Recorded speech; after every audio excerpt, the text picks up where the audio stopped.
how the western frontier is expanding.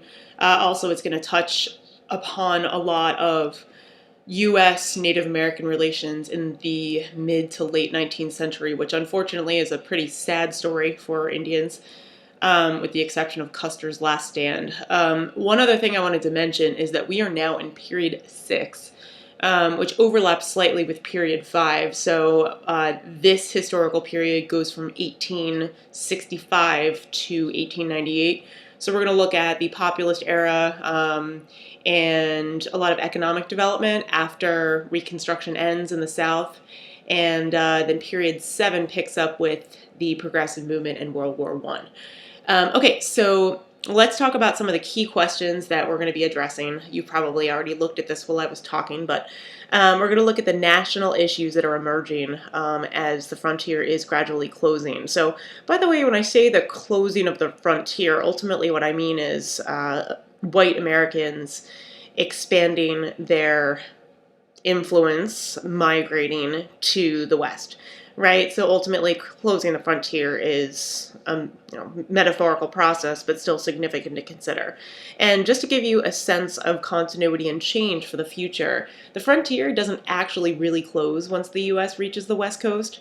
In 1864, the U.S. government purchased Alaska territory from Russia. This isn't really going to develop that much at this point, but of course we know that Alaska is really significant for the U.S. because of its natural resources, because of oil.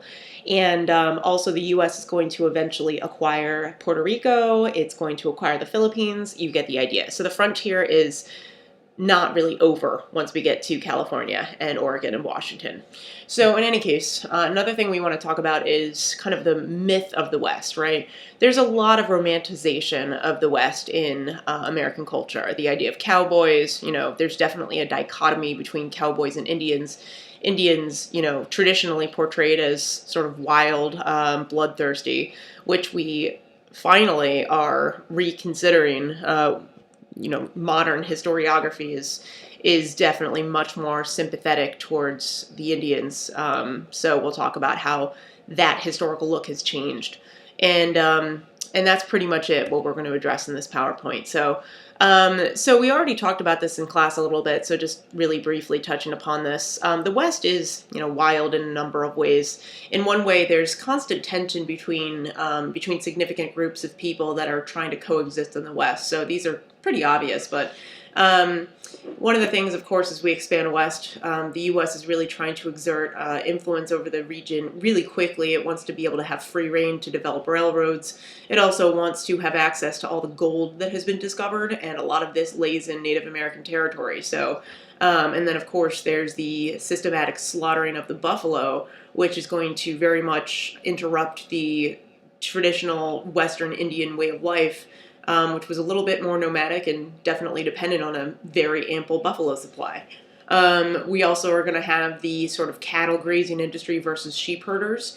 Think about this like the enclosure movement in European history. Okay, so cattle grazing requires a lot of open pasture, a lot of open land, and sheep herders want to close in. They want to fence off their property so that their sheep don't go anywhere. So ultimately, when land is bought up increasingly in the West and eventually becomes more scarce, there's going to be a huge point of tension between these two people trying to make a living in the West. And then also ranchers and farmers for similar reasons, right? Ranchers obviously prefer sort of an open area of space that they can work communally, and farmers want to enclose their property and improve upon it, irrigate it, and whatnot. Other tensions, of course, between nativists, so people who want to preserve sort of the whiteness of the United States, people who traditionally are also anti-immigration. If you remember the Know Nothing Party, they sort of epitomize nativists. And of course, people who are of color in the United States. So this is not just Native Americans. We're also talking about black people in the South. We're talking Southwest, rather. We're also talking about Mexicans who gained citizenship after the Treaty of Guadalupe Hidalgo. So there's a lot of stuff going on between people of color and white people in the West. You're also going to start to talk about the dawning of an environmental consciousness in the U.S. This is by no means an all-out environmentalist movement, but instead the beginning of a conservationist movement, which is where Americans do respect the sort of untouched, pristine nature of the land, but at the same time, when they can, they want to make use of it, right? So this doesn't mean they want to totally close off natural land to people. They want them to use it recreationally, and occasionally they're also still looking at things like, using this land for the lumber industry, but albeit in a controlled manner. And also, don't forget that irrigation systems in the Southwest caused the vast majority, almost every river in the Southwest, to be dammed eventually. So that's not really environmentalist.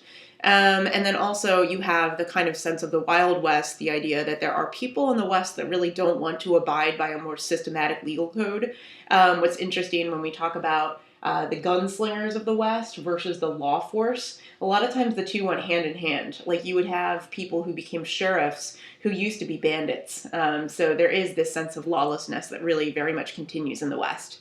And helps contribute to the romanticization of the West, right? And then, of course, people who want to actually establish, more centralized governments that want the West to ultimately become a civilized place, right?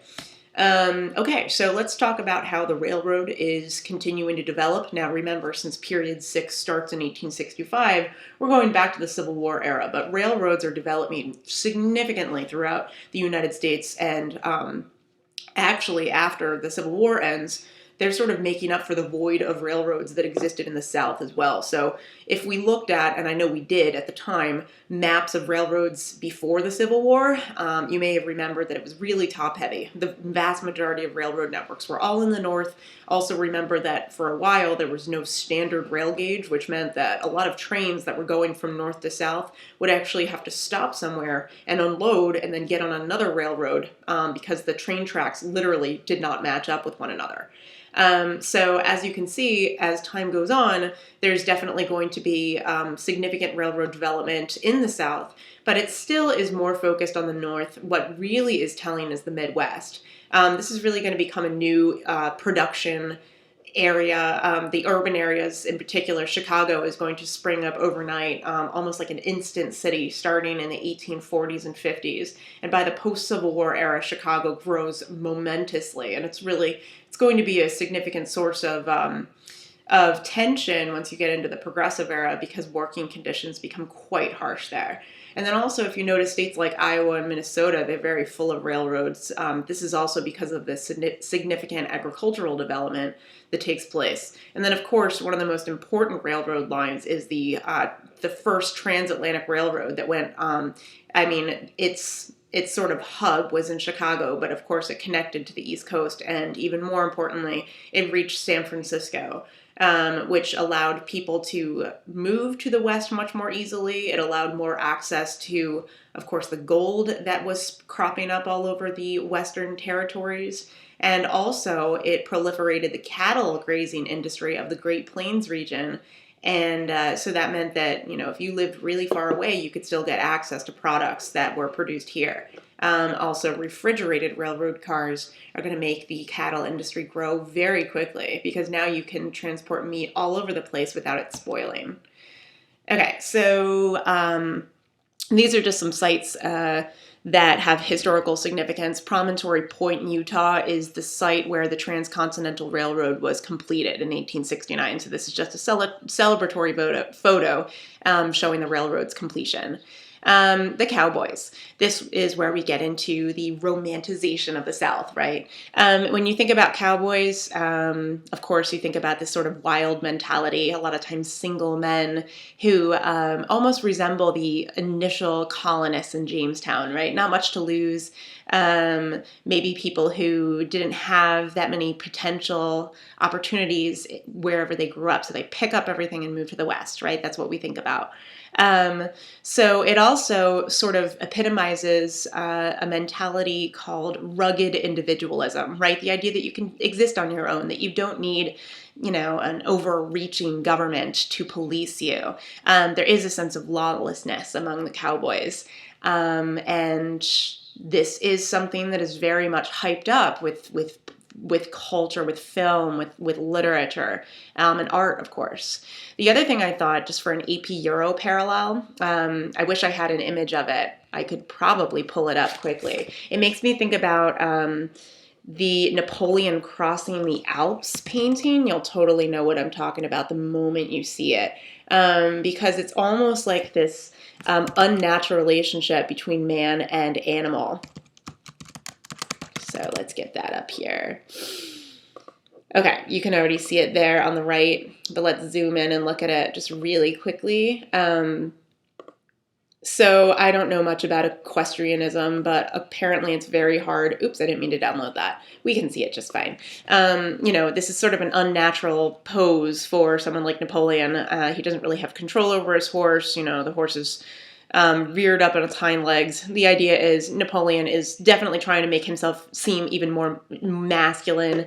And then there's another interesting photo of Napoleon's retreat by an artist named Delaroche, which shows us what may very well have been the more accurate image of what Napoleon was doing when he crossed the Alps. So I just couldn't help but think about that when we were just looking at this slide here.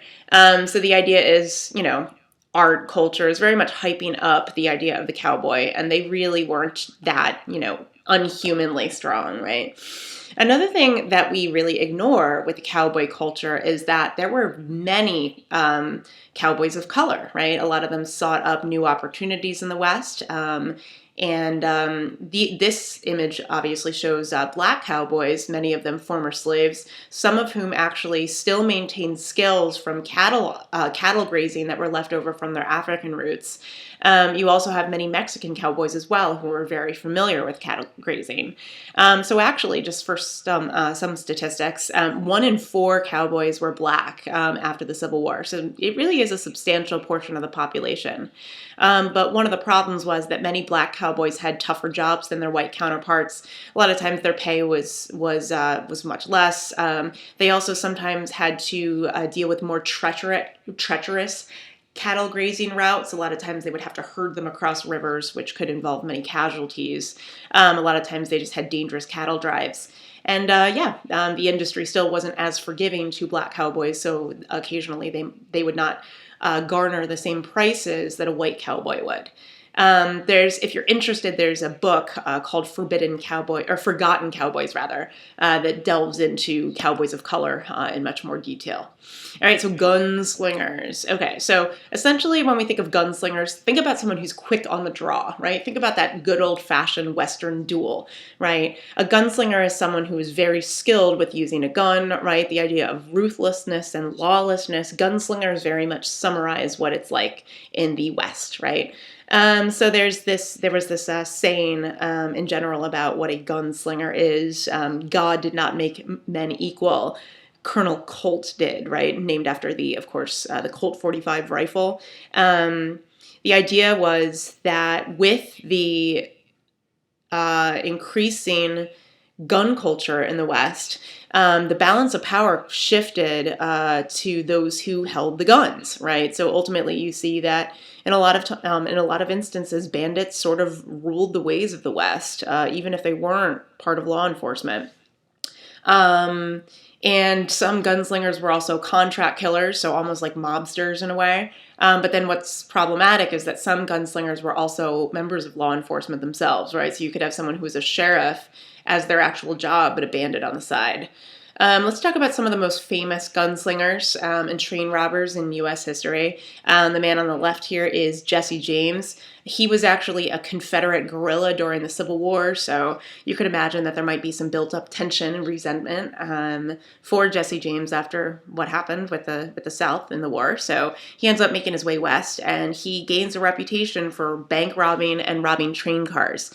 Of course, as a gunslinger, his just skill with his weapon made him notoriously dangerous. He certainly killed many men, and he was sort of the epitome of the Western bandit. He represented how unstable Western life could be, how frightened ordinary civilians were in the West of facing bandits like these. And then probably the more famous of the two is the man in the center here, Billy the Kid. So Billy the Kid actually became a gunslinger at a very young age. He was still a teenager, and he quickly rises to be the most famous outlaw of the West. History says that he killed over 21 men in his career. Some people say it was less than that he sort of hyped it up, that it might have been more like only 8.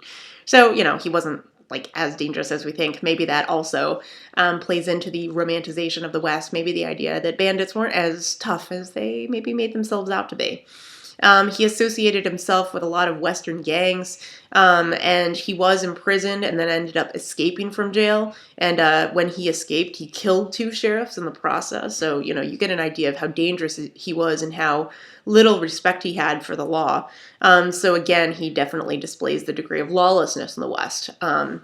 So Billy the Kid.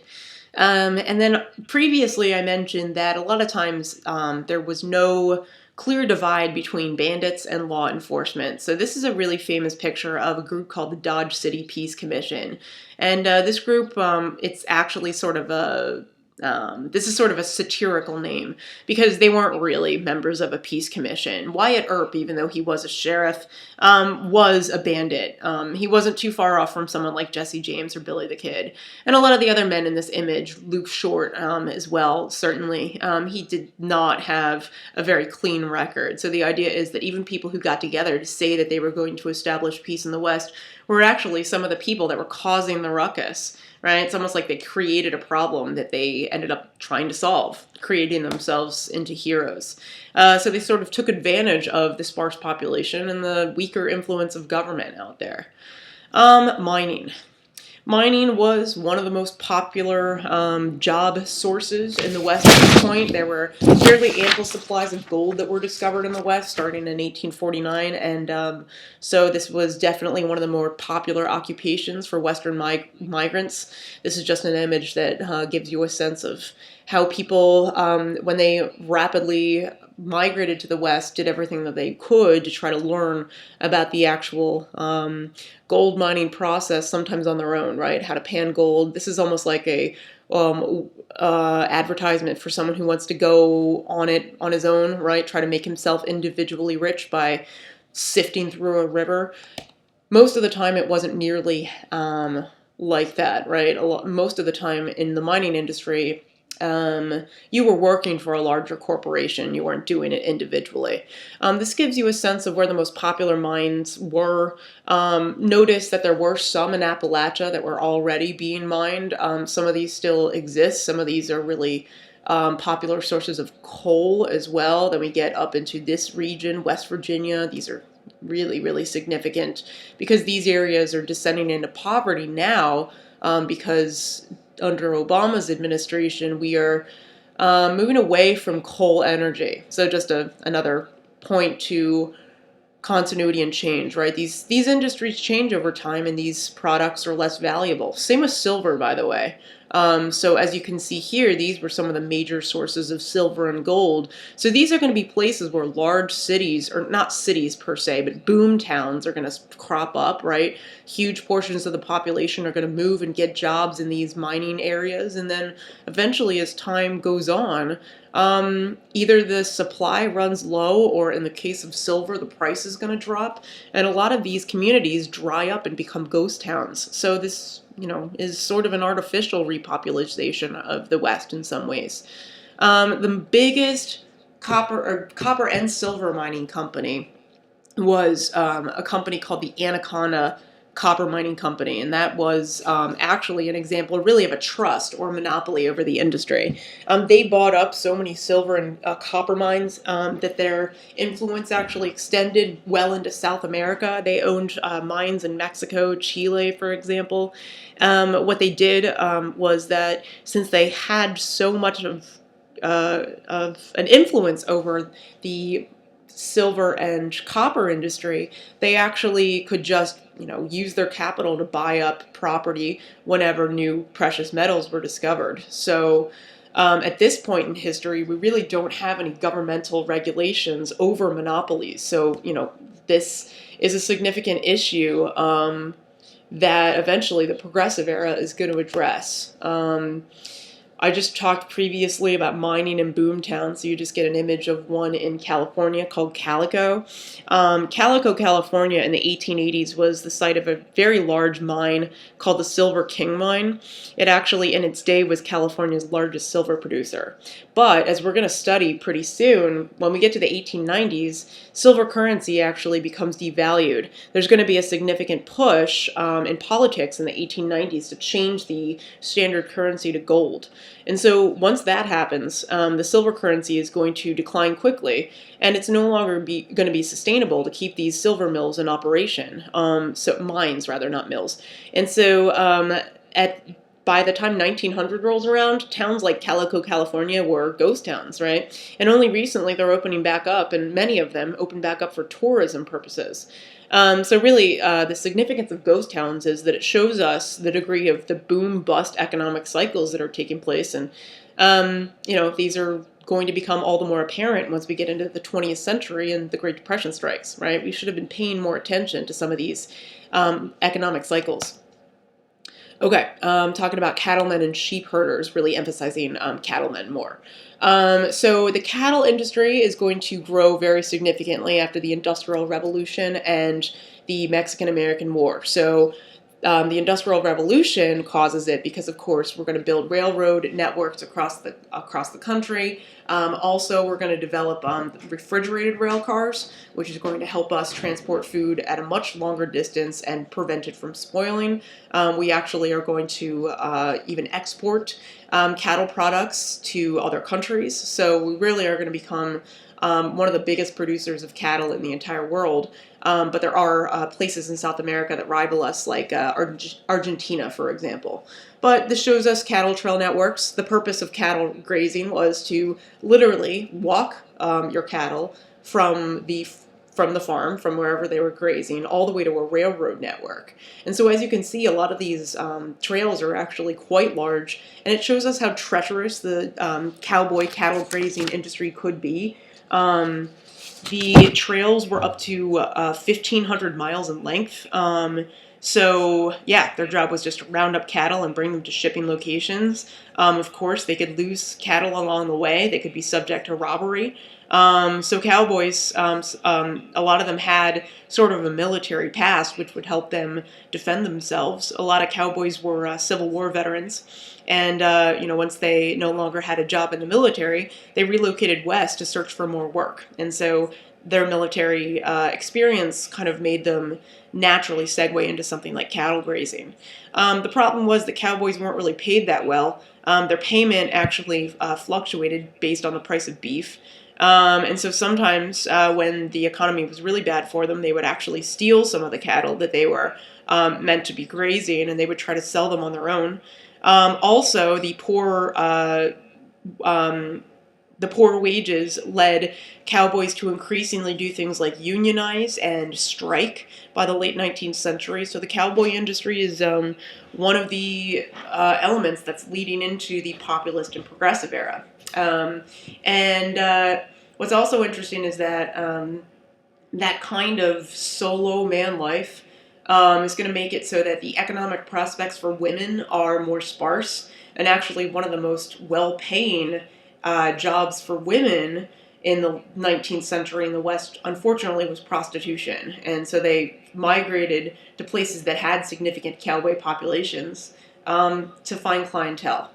So in any case, let's talk about minorities in the West. We already talked about black cowboys a little bit, but you also have a lot of black families that are moving west due to the Homestead Act.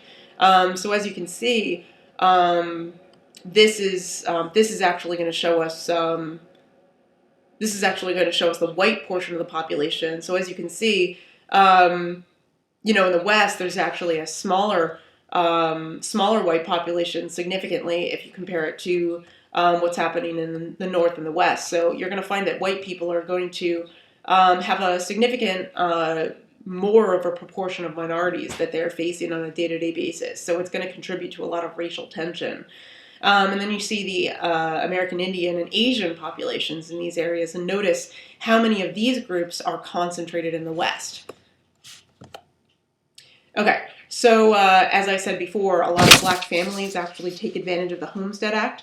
So you're going to see that the Homestead Act did not treat black people equally. A lot of times the land that they were provided was really ill-suited to farming. And you're going to see that they actually had to pay money to move to homesteads. Not much money, but remember that homesteads were provided for free to white Americans. So, they're doing it for a price. There was actually a significant community of black homesteaders that settled in Colorado, and they were called the Dry, and that was sort of a knock on the territory that they got from the Homestead Act, right? It was so dry that they couldn't really do anything with it agriculturally.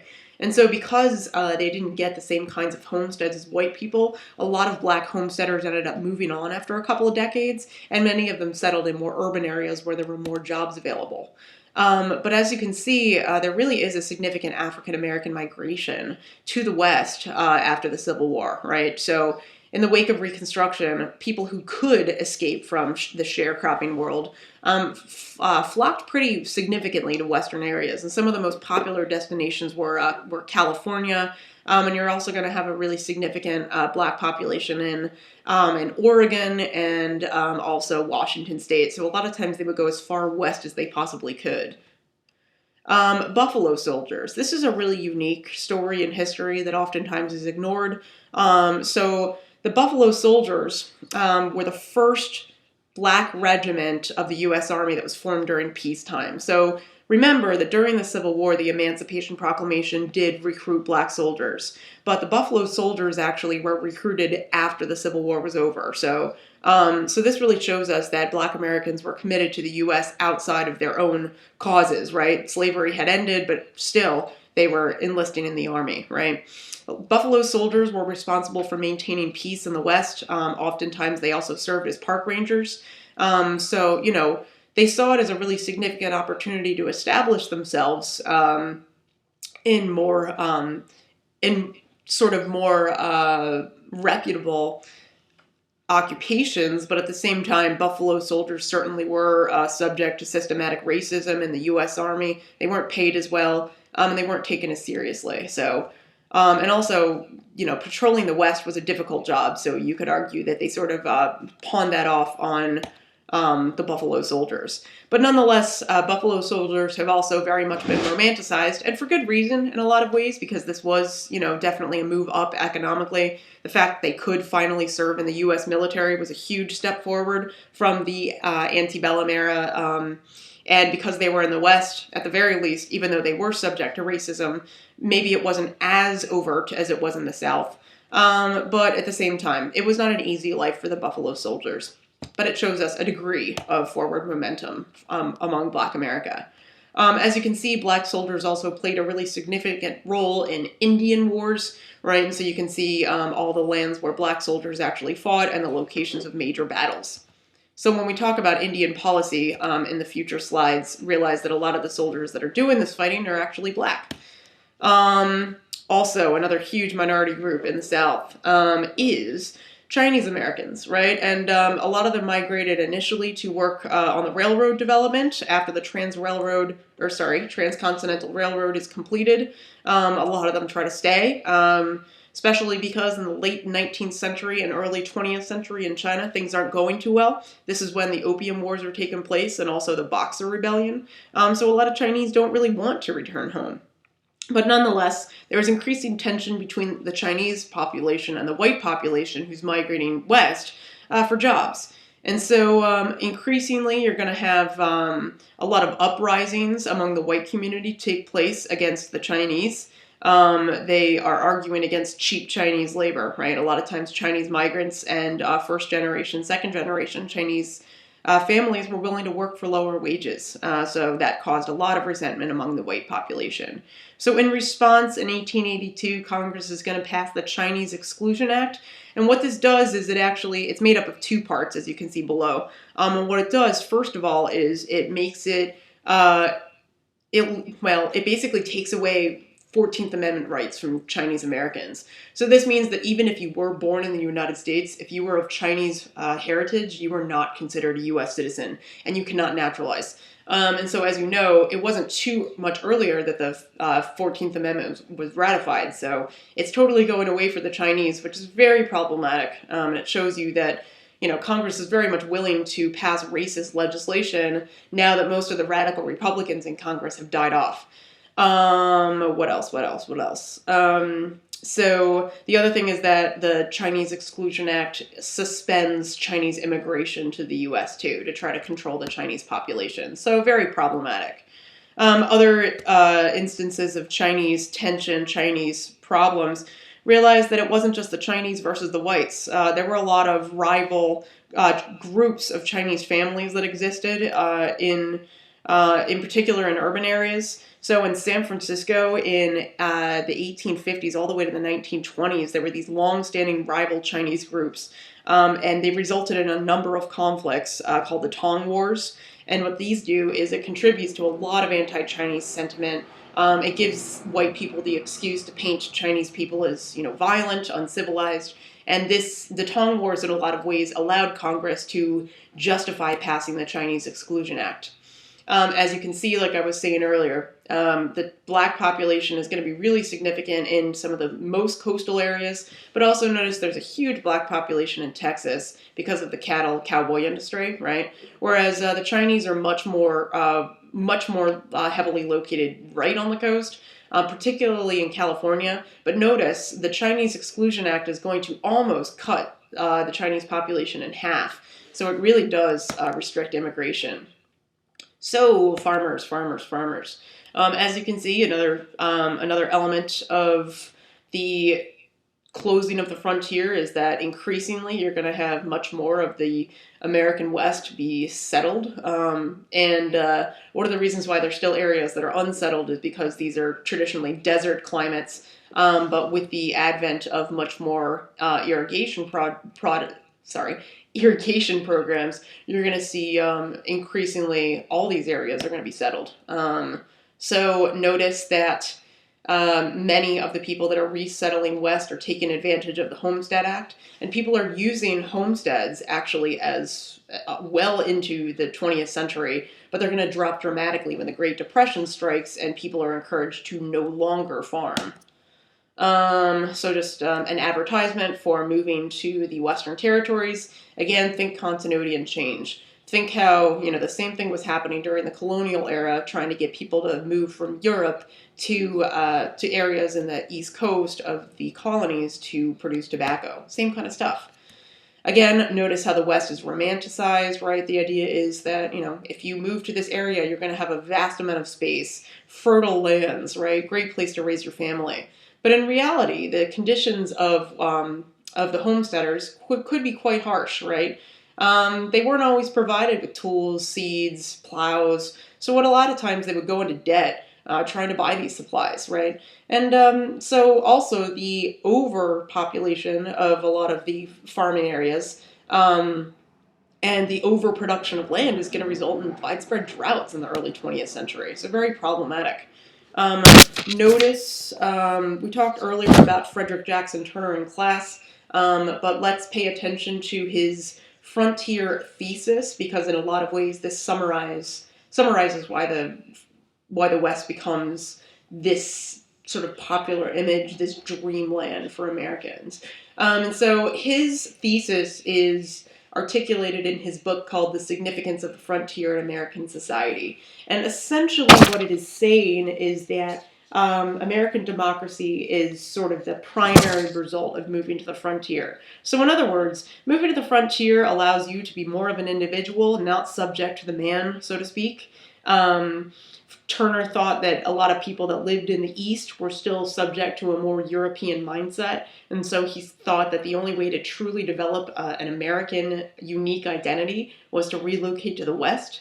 So he really thought that the West was what shaped a distinctly American culture, every man for himself, so to speak.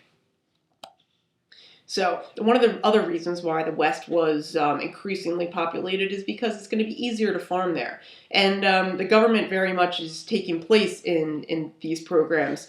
And one of the most significant acts of legislation that helps populate the West is the Newlands Reclamation Act, named after this man, Francis Newlands. And what it did was it funded irrigation projects in the West.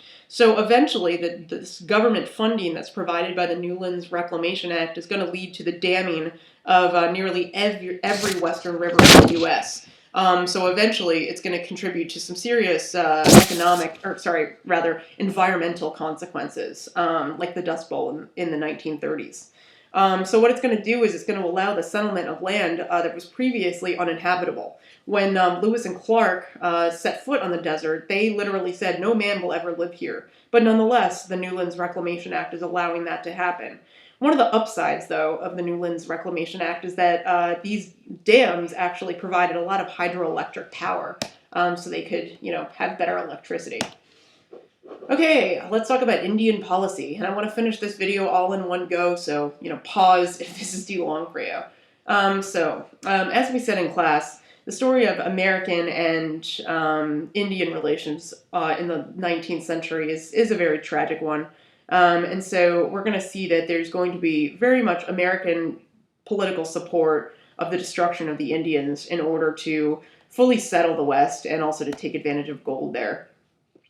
So one of the first treaties that is essentially completely destroyed by the late 19th century with Indians that we should think about is the Treaty of Fort Laramie. And so what that did was it at least supposedly guaranteed the Sioux perpetual land and hunting rights in South Dakota. So what it did was it established, South Dakota as the Sioux territory. So, this was meant to be a treaty that would appease the Indians, give them a place that they could call their own.